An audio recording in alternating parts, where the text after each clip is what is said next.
This is a 31 Pearls production. Sons of Fire, Rolls of Record 6.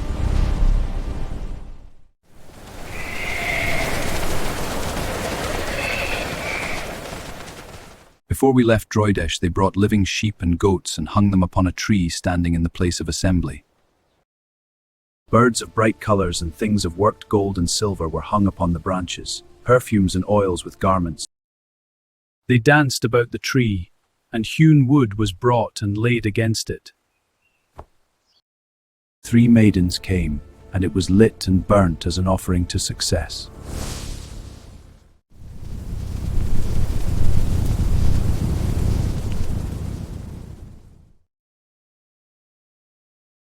Hold the line steady! Aye, securing the provisions! Look there, land ahead? Not yet, keep watch! We went northwards and came to a strand, where many ships were drawn up. And armed men such as we had not seen before were disputing among themselves with great noise. We drew off, for they were foreign to us, but others came behind. And we were taken in among them and brought before Albanic, the leader of armed men. They pushed around about us, and some cried out for blood. Heal or die! Please have mercy! They wish to take our ships and possessions. But the leader said, "Leave the deed until the morning, for if blood flows now, it will not cease with the foreigners."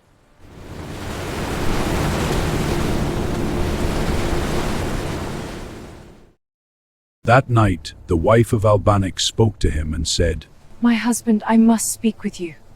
It would be a foolish thing and an evil deed to slay these strangers. For they have wisdom and are men of learning. Why destroy something you may use to good end?"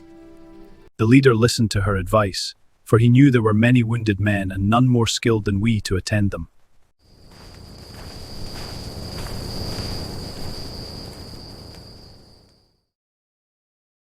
because she was carrying a child, our lives were spared and our goods restored to us.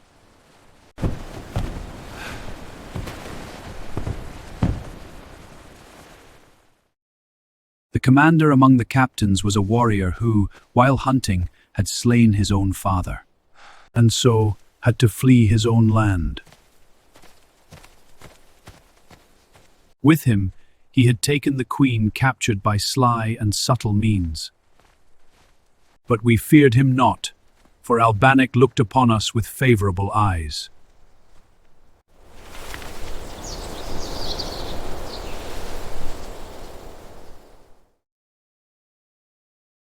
Of the warriors who came with us, there were a score of men from Ilopinos. They wore helmets of bronze with plumes of scarlet and purple. Their shields were of bronze, burnished, so that they shone like the sun and were edged with a band of hardened metal. In length they were 2.5 cubits, and in width 1.5 cubits. They had spears of unknotted wood 6 cubits in length, with blades of hard metal set in sockets. Their swords were of pure hard metal worked in a strange way, and in length 1.5 cubits in length, and in width 3 fingers' breadth. They were horn-handled and bound about with wire of copper and silver. Some among them were armed with war javelins and darts.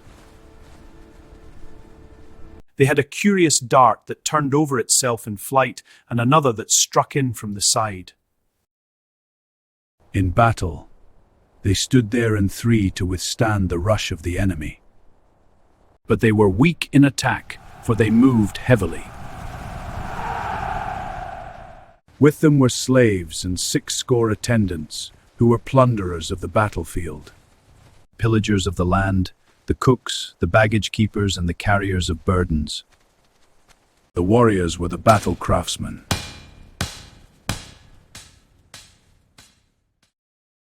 In 7 days all the ships sailed together, and in 7 days came upon some land by the sea.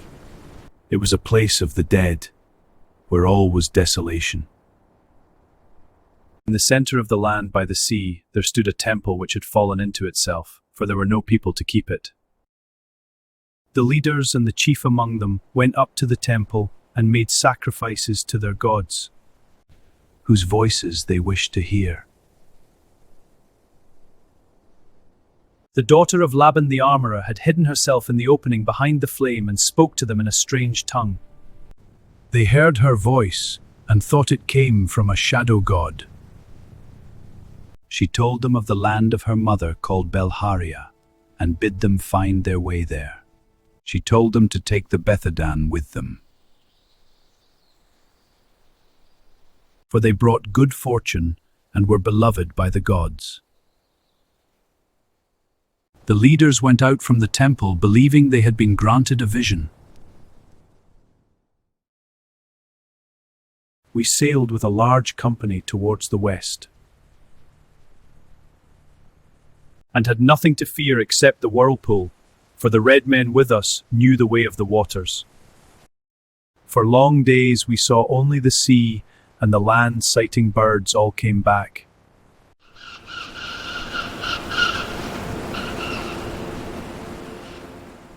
We went out through the mouth of the sea into the sea of the great river, past the lands of white copper to the place of painted men,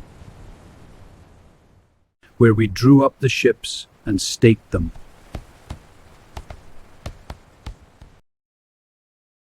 Among the fighting men were some from Sparsia, whose leader was Corin, called the Axeman, but whom we named the Cunning One. These went out into the forests to hunt. And the king of that place sent men to take them, but they refused to go, and there was a loud dispute. The bodyguard with the leader of the painted men were bowmen, and one shot an arrow at Corin. He slewed aside behind his shield, and the arrow turned into the throat of a painted man who held a sword against him. This started a great fight between forest and sea, and though surrounded by many enemies, Corin fought through them. The battle was his because he went forward through the forest and attacked the houses of the painted men.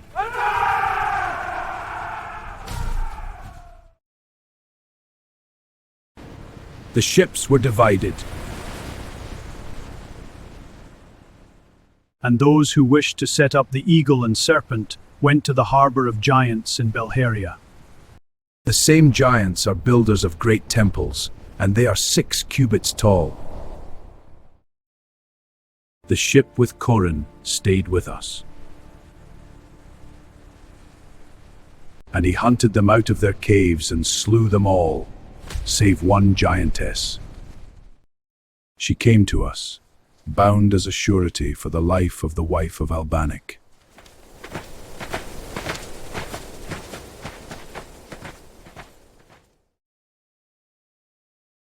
We came to a bay, on one side of which was a forest and on the other a plain where herds grazed. For the men of that place, it was the time of the Feast of Fires. And they held games upon the shore and ran races in cleared land behind. At this time they would not fight, so we met them in peace. They wore garments woven in 2 parts and belted with hide. They had caps of skin or leather, and the tunic which hung about them was darkly coloured in blue, green, and brown. They enclosed their legs and feet in dressed skins bound in front with thongs. They had many ornaments of copper, but little gold or silver, though their armbands and brooches shone like silver. They had the art of making copper like silver or gold.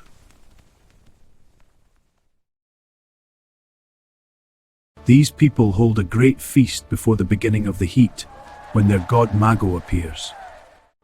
Inside the god were the spirits of men whom the god had eaten,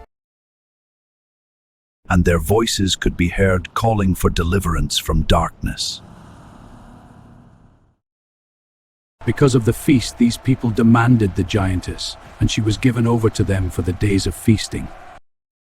We did not know the ways of these people, and when we saw that they wished us to drink blood, we drew apart from them. The headman sent a messenger to us, and Corin and the giantess wrestled together. But the giantess was the stronger, so Corin lured her towards the cliff edge. Corin taunted her and laughed at her clumsiness, and then at the break of the cliff, he tricked her, so that she rushed forward. As she passed beside him, he turned behind her and pushed, so that she fell over the cliff edge onto a large black rock below. Her back was broken. The same black rock was later split and taken up to be worshipped. In the place to which we came, the deathless stars ride high. The adze rests on the morning, and the watchman at the gate of the sky sits at the eastern tiller in the evening. The falcon is rarely seen clearly. This is the land of Dada.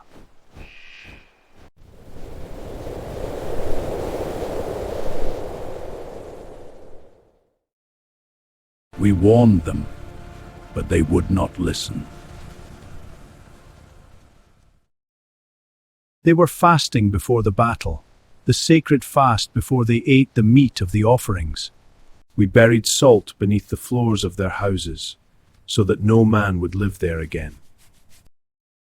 When the horns sounded the alarm and danger threatened, these shrewd bargainers came running to us.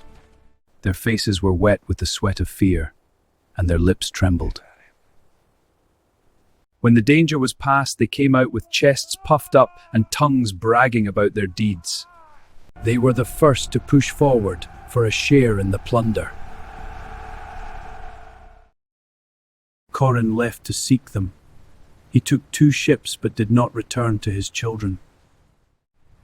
The leader may be carried away, but the lowliest of those who followed him has a will which need never be broken. Now when men wish to say a thing is impossible, they say, "Where is Corin?" If you enjoyed what you've seen, please click the like and subscribe.